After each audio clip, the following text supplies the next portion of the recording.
നമസ്കാരം, എല്ലാവർക്കും എൻ്റെ യൂട്യൂബ് ചാനലിലേക്ക് സ്വാഗതം. നമ്മൾ ഇത് നോക്കാൻ പോകുന്നത് നിങ്ങളുടെ സ്നേഹബന്ധത്തെ കുറിച്ചുള്ള ശരിക്കും നിങ്ങളുടെ അഭിപ്രായം എന്താണ്. മനസ്സിലായോ?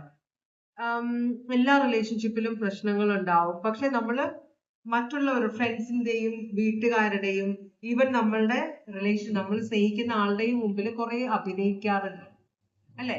ചിലപ്പോ നമുക്ക് എന്താന്ന് നോക്കാം. ഞാൻ അതിനെക്കുറിച്ച് വിശദമായിട്ട് പറയുന്നില്ല, നിങ്ങൾക്ക് കാര്യം എടുത്ത് കിട്ടിയിട്ടുണ്ടാവില്ല. നമുക്ക് നോക്കാം കേട്ടോ. നിങ്ങളുടെ റിലേഷൻഷിപ്പിനെ കുറിച്ചാണ് നമ്മൾ നോക്കുന്നത്. ജനറൽ റീഡിംഗ് ആണ്, എല്ലാവർക്കും റെസനേറ്റ് ചെയ്യില്ല.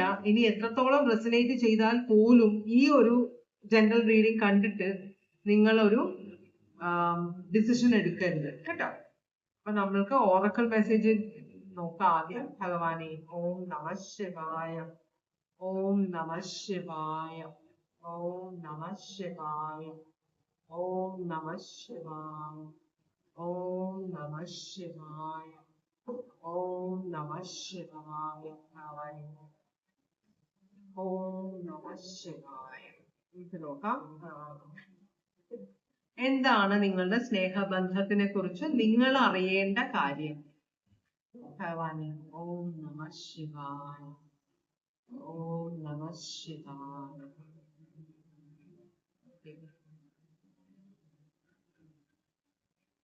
ഇനി കാർഡ്സ് വരുമോ നോക്കാം. അപ്പൊ നമുക്ക് ഇത് മാറ്റി വെക്കാം. കിട്ടിയ കാർഡ്സ് എന്തൊക്കെയാണെന്ന് നോക്കാം. ഒന്നാമത്തെ കാർഡ് പറയുന്നത് നിങ്ങളുടെ ജീവിതത്തില് നിങ്ങൾ നടക്കില്ല എന്ന കാര്യം, അല്ലെങ്കിൽ സമയമാകുമ്പോൾ എല്ലാം നടക്കുമെന്ന് വിചാരിച്ചിരുന്ന ആ കാര്യങ്ങൾ ഇപ്പോ നടന്നു തുടങ്ങും. അത് നിങ്ങൾ കാണും. ഡിവൈൻ ടൈമിംഗ് വന്നെത്തിയിട്ടുണ്ട് നിങ്ങളുടെ ജീവിതത്തിൽ എന്ന് പറയുന്നുണ്ട്. അപ്പോ ഡിസ്ട്രോയർ എന്ന് പറഞ്ഞാൽ നശിപ്പിക്കുന്ന ഒരു എനർജി. അപ്പൊ എന്തോ ഒരു കാര്യം നിങ്ങൾ വളരെയധികം പിടിച്ചു വെച്ചിരിക്കുന്ന അഡിക്ഷൻ ഉണ്ട്, നിങ്ങൾക്ക് ഒബ്സഷൻ ഉണ്ട്. നിങ്ങൾ അപ്പൊ പിടിച്ചു വെച്ചിരിക്കുന്ന എന്തോ ഒരു കാര്യം നിങ്ങളുടെ ജീവിതത്തിൽ നിന്ന് പോകും. അപ്പോ അതോടുകൂടി നിങ്ങളുടെ ജീവിതം മാറും എന്നാണ് പറയുന്നത്. എന്തോ ഒരു കാര്യത്തിൽ അഡിക്ഷൻ ഉണ്ടെന്ന് പറഞ്ഞല്ലോ, അപ്പൊ അതായിരിക്കും ചിലപ്പോ പോകുന്നത്. പിന്നെ നിങ്ങളുടെ റിലേഷൻഷിപ്പിൽ ഇപ്പൊ നിങ്ങൾ തേർഡ് പാർട്ടി റിലേഷൻഷിപ്പിനെ കുറിച്ചാണ് ടെൻഷൻ അടിക്കുന്നതെങ്കിൽ, തേർഡ് പാർട്ടിയുമായിട്ടൊരു ബന്ധത്തിലാണ്, ഭയങ്കര ഒബ്സസ്ഡ് ആണ് തേർഡ് പാർട്ടിയെ കുറിച്ചെങ്കിൽ, നിങ്ങളുടെ ജീവിതത്തിലുള്ള നിങ്ങളുടെ ലീഗൽ അല്ലെങ്കിൽ നിങ്ങളായിട്ട് കമ്മിറ്റഡ് ആയിട്ടുള്ള ഒരാളുണ്ട് നിങ്ങളുടെ ജീവിതത്തിൽ.